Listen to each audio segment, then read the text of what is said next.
Let's set up student completion requirements for assignments, discussions, links, just about anything that we put into Schoology. We have a system that will track students' progress and let them know when they have met whatever basic requirement you have set up for them. This is Introduction to Schoology Completion Requirements. Let's take a look at my Schoology course here. This is a speech class. This is my materials page right here. And what we're looking for is under options. What we're looking for is student completion. And when I click on that, this window allows me to set completion rules. I'm going to add a requirement, and this window opens.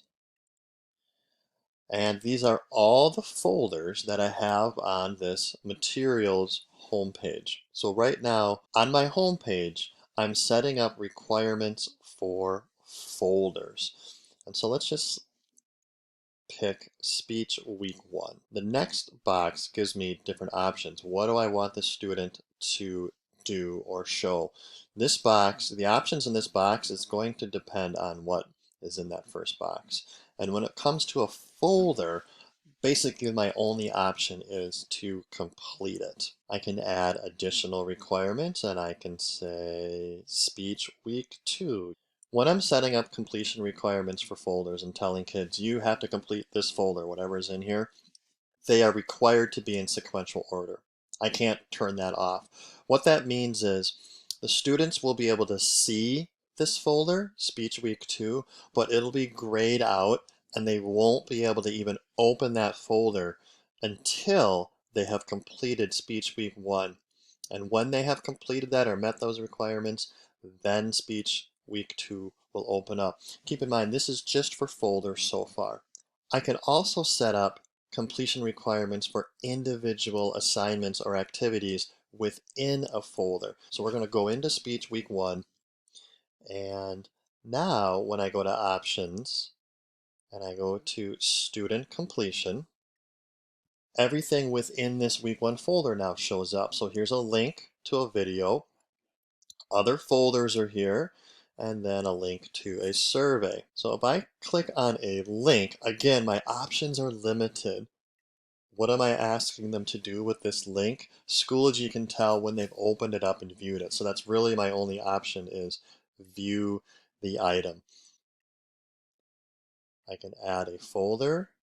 Yep, you must complete the Monday folder.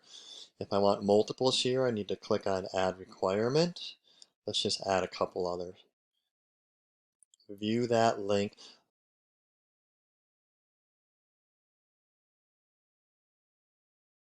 Let's add one more here. Let's add the Thursday folder.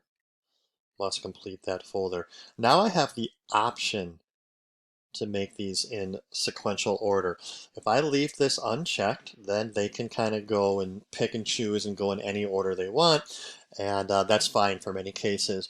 Other courses, I actually need them to do this task first, then this task, then this task. So then I do check that box, and again, the only thing that'll be open to them is the first thing that I have in the order here, and the others will be gray until they have completed them in order. You'll notice here that underneath there's a gray check mark and it says must view the item. The students will see that same thing. The gray means they have not completed it. Once the students have viewed that, they get a green check mark right there. So they're looking for green check marks.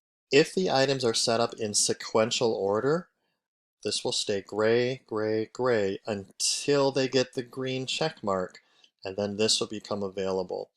When this turns green, then this becomes available. So that's what that sequential order box does.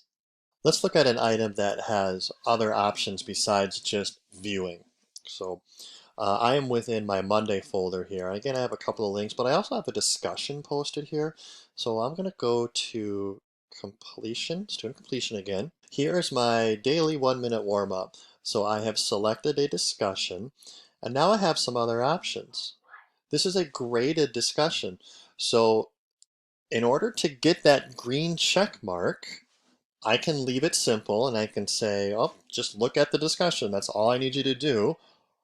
I have it as I need you to post a comment or reply. I need there to be some sort of interaction. Once they have posted their comment or responded to that discussion prompt, green check mark comes in for them.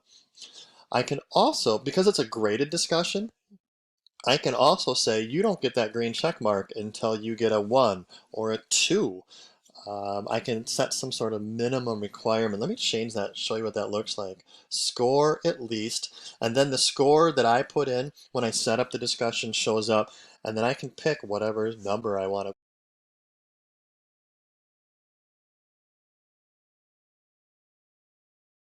So again, I can put a score in there, and if they get a 1 or a 1.5, they don't get the green check mark. It's still going to be gray, and maybe they can move on, but if I have requirements in sequential order and the next folder, and I have another folder set up or another activity here, they're stuck until they go back and fix that and get their 2. They're now dependent on interaction with me.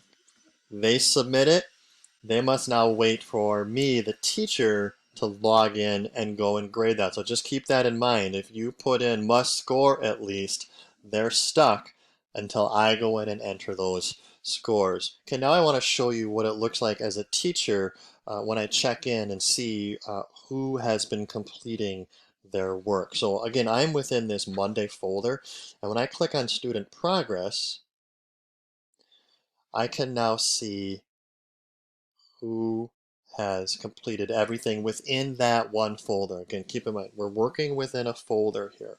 So in this folder, I had 2 required activities. The green check mark means they did both. 50% means they did one of the 2. If I click on the student's name, now I can see which one they did and which one they haven't quite completed yet.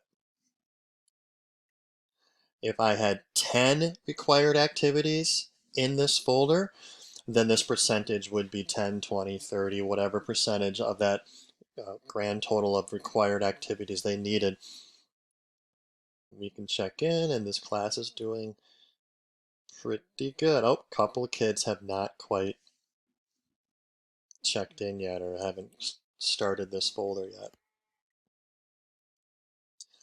So once again, student progress, that's how me as a teacher can check how they're doing. I'm going to back out of this folder. Now if I click on student progress, now I'm going to find out what percentage of this folder they are done with.